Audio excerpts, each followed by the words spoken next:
है? ये परंपरा चली आ रही है ना मनुष्यों में कि हर बाप जो है अपने बड़े बच्चे को अपनी दुकान कारखाना सौंप देता है।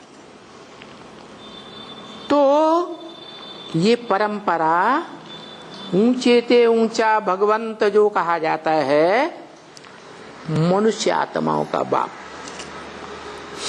उसने चलाई कि जब वो इस सृष्टि रूपी रंगमंच पर आता है, मनुष्य सृष्टि पर के मंच पर, तो मनुष्य सृष्टि रूपी रंगमंच पर जो बड़े ते बड़ा लंबा पार्ट बजाने वाला, क्या, जो मनुष्य सृष्टि में पहले पैदा होने वाला, इस मनुष्य सृष्टि रूपी रंगमंच पर पहले प्रत्यक्षता रूपी जन्म लेने वाली आत्मा है, उसको अपना सारा ज्ञान का भंडार देता है। क्या? उस बच्चे को अपना भी परिचय देता है, मैं कौन हूं, और बच्चे को भी परिचय देता है, तुम कौन हो। सिर्फ प्राइमरी नॉलेज देता होगा, जैसे बेसिक स्कूल में पढ़ने वाले बच्चे होते हैं ना, हैं, ABCD सीखते हैं, काका गागा, गिनती सीखते हैं, पहाड़ा सीखते हैं, तो बेसिक ज्ञान है या गहराई का ज्ञान है? बेसिक ज्ञान है। तो जो बच्चों के स्तर की पढ़ाई है वो भी देता है कि तुम आत्मा हो ज्योति बिंदु, और तुम्हारा बाप भी ज्योति बिंदु है। फर्क क्या है? तुम जन्म मरण के चक्र में आने वाली आत्मा हो, और तुम आत्माओं का जो बाप है वो जन्म मरण के चक्र में नहीं आता। क्यों नहीं आता? कारण है? हाँ, 3 काल का क्यों जानता है, कैसे जान लेता है?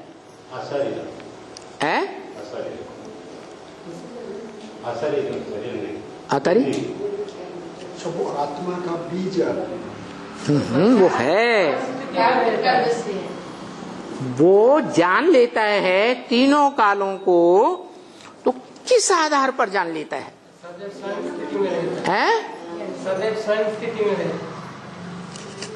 ठीक है, स्व स्थिति में रहता है। अब हमें पता चल गया हम भी स्व स्थिति में रह रहे हैं, रहते हैं कि नहीं? तो हम तीनों कालों को जान रहे हैं क्या? अच्छा, जब हम 1 सेकंड रहते हैं स्व स्थिति आत्म की स्थिति में, तो उस समय तीनों कालों को जानते हैं 1 सेकंड के लिए? नहीं जानते। तो आधार क्या है? कोई आधार है ना तीनों कालों को जानने का। तो तीनों कालों का जानने का आधार पास्ट, फ्यूचर, वर्तमान, तीनों कालों का जानने का आधार है कोई एक मनुष्य सृष्टि मंच की एक आत्मा है जो तीनों काल को क्रॉस कर जाती है। क्या सब है या एक ही है? एक ही मनुष्य आत्मा है जो सतयुग, त्रेता, द्वापर, कलयुग चारों सीन को क्रॉस कर जाती है। भूत, भविष्य, वर्तमान तीनों काल को क्रॉस कर जाती है, और इस सृष्टि रूपी रंगमंच से नेस्त नाबूद नहीं होती। क्या? गायब नहीं होती। और आत्माएं है इस सृष्टि रूपी रंगमंच से गायब हो जाती। तो उस वो आत्मा जब तीनों काल को क्रॉस कर जाती है, पूरे कल्प को क्रॉस कर जाती है, तो वो त्रिकालदर्शी बन जाता है। समझा? किसके आधार पर त्रिकालदर्शी बना? किसी के तीनों कालों को जाना है या नहीं जाना है? जाना। ऐसी आत्मा होनी चाहिए जो इस सृष्टि रूपी रंगमंच के तीनों कालों को क्रॉस कर जाए। इब्राहिम, बुद्ध, क्राइस्ट तीनों कालों को क्रॉस नहीं करते, वो तो बीच में ही आते हैं। क्या सतयुग त्रेता में होते हैं? होते ही नहीं, 2500 साल पहले आते हैं, तो वो तो क्रॉस करते ही नहीं। हाँ, वो धर्मपिता सब मानते हैं कि षष्ठी रूपी रंगमंच पर कोई आदि पुरुष था, जिसको आदम एडम आदिदेव कहते हैं, बस इतना ही जानते हैं। तो देखो, वो त्रिकालदर्शी किसके आधार पर बनता है? कोई आत्मा है जिसके आधार पर वो त्रिकालदर्शी बन जाता है, उसके तीनों कालों को जान लेता है कि इस आत्मा ने ये तीनों काल क्रॉस किए। कौन है? कौन है वो आत्मा? मनुष्य सृष्टि का वो बीज रूप बाप जो हमारे भारत के शास्त्रों में गाया हुआ है। एक है व्यक्तित्व, एक पर्सनालिटी है, क्या एक ही शख्सियत है जिसका कोई माँ बाप नहीं है, कोई बताता ही नहीं, जानता ही नहीं। उसका जन्म कब हुआ, उसकी मृत्यु कब होती है, दुनिया में कोई जानता ही नहीं। कौन है? शंकर। शास्त्रों में गाया हुआ है। तो जिस शंकर एक ही आत्मा का नाम शिव के साथ जोड़ा जाता है। क्या? और किसी का नाम शास्त्रों में शिव के साथ नहीं जोड़ते? उसी का क्यों जोड़ते? क्योंकि वही एक आत्मा है जो शिव सुप्रीम सोल की त्रिकालदर्शी बनने का आधार है। अगर वो आत्मा तीनों कालों को क्रॉस न कर पाए तो शिव त्रिकालदर्शी नहीं बनेगा। तो जिसके आधार पर वो त्रिकालदर्शी बनता है, उस आत्मा को ही षष्ठी रूपी रंगमंच पर से चुनता है और उसमें प्रवेश कर जाता है। जो गीता में शब्द आया है प्रवेश तुम, क्या मैं प्रवेश करने योग्य हूं।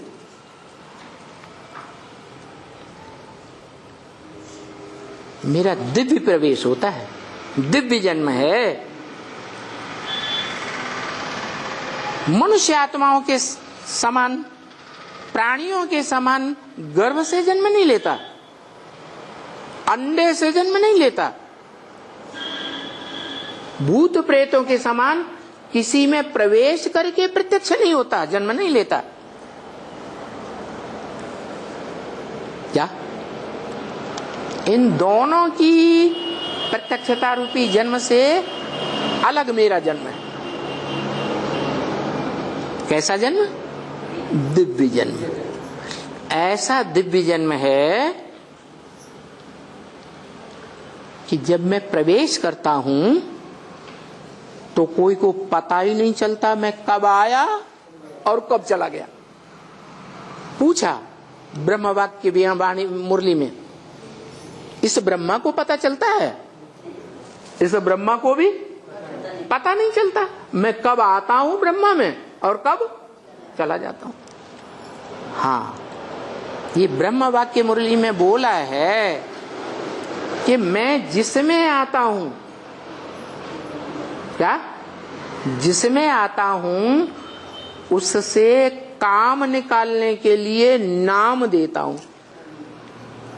शास्त्रों में जितने नाम हैं काम के आधार पर नाम है ना। तो भले पुरुष तन में भी आता हूं, पुरुष तन में ही आऊंगा। पुरुष तन में आता हूं तो भी उसका नाम ब्रह्मा देता हूं।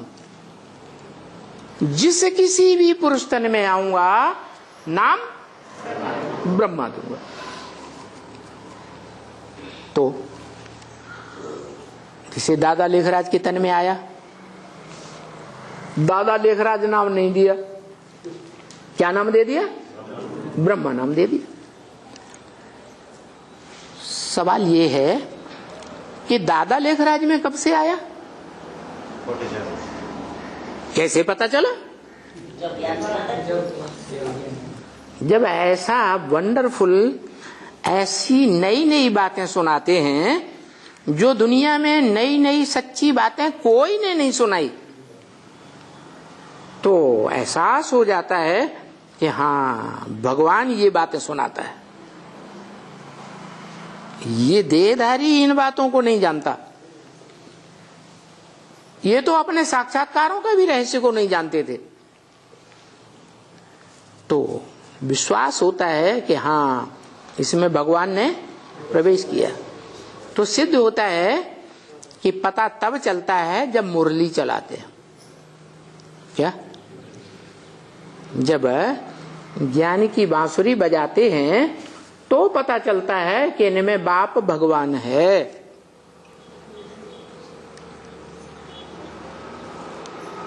किस लिए आया वो तो पता चल गया। किस लिए आया? अरे दादा लेखराज में किस लिए आया है? हैं? स्वर्ग स्वर्ग ये नर्क की दुनिया को स्वर्ग बनाने खुद की परिचय दे। माने ब्रह्मा से नरक नहीं बनता, नहीं स्वर्ग स्वर्ग बनता है। स्वर्ग में कैसे करते? रुको रुको रुको, ब्रह्मा से 4 पुत्र पैदा हुए, एक ही पुत्र तो देवी देवता सनातन धर्म स्वर्ग का मुखिया है, स्थापन करने वाला बनता है प्रैक्टिकल में। बाकी 3 और दूसरा धर्म बने तो नरक बनता है कि नहीं? तो ब्रह्मा द्वारा स्वर्ग और नरक दोनों का फाउंडेशन पड़ा या नहीं पड़ा? ऐसे नहीं कि ब्रह्मा के द्वारा स्वर्ग ही स्थापन होता है। और इस दादा लेखराज ब्रह्मा के द्वारा तो स्वर्ग स्थापन होता भी नहीं, वो तो पहले ही शरीर छोड़ गए। 69 में स्वर्ग बना। ब्रह्मा कुमारियां कहती हैं, बाबा हमको वर्षा दे गए स्वर्ग का सुख का, महलमानियां अटारियां दे गए, अब विश्व की बादशाही हमारी है, हम सबको दास दासी बना के हम काम लेंगे। गृहस्थ में रहने वाली माताओं को समझते हैं ये तो गृहस्थी है। बाप कहते हैं तुम गृहस्थी उनको समझते हो। बाप ने बोल दिया अंदर वाले रह जावेंगे और बाहर वाले ले जावेंगे। तो देखो ब्रह्मा कुमारी विद्यालय में जो ब्रह्मा कुमारियां समझी कि बाबा हमको वर्षा दे गए सुख का, फिर रिजल्ट क्या हुआ है? 76 में 77 में जो घोषणा की थी लक्ष्मी नारायण का जन्म हुआ है, पुरानी दुनिया का, ब्राह्मणों की पुरानी दुनिया का विनाश और नई दुनिया की स्थापना हो जाएगी। तो वो ब्रह्मा कुमारियां रह गई सरेंडर वाली, जो समझती थी हम अंदर के हैं। और उस बाप को किसने पहचाना? जो नारायण के रूप में या राम वाली आत्मा के रूप में राम बाप को कहा जाता है, वो राम बाप को ब्रह्मा कुमारियों ने पहचाना, अंदर वालों ने पहचाना या बाहर घरग्रस्त में रहने वालों ने पहचाना? बाहर वालों ने पहचाना। तो बाहर वाले ले गए और अंदर वाले अभी भी रहे हुए, अभी भी वो बाप को नहीं जानते, और बाहर वाले गृहस्थी बाप को जानते। तो देखो उन घर घाट छोड़ने वाले साधु सन्यासियों ने, सफेद कपड़े वालों ने समझा कि हम ऊंची हस्ती हैं और ये सब गिरी हस्ती।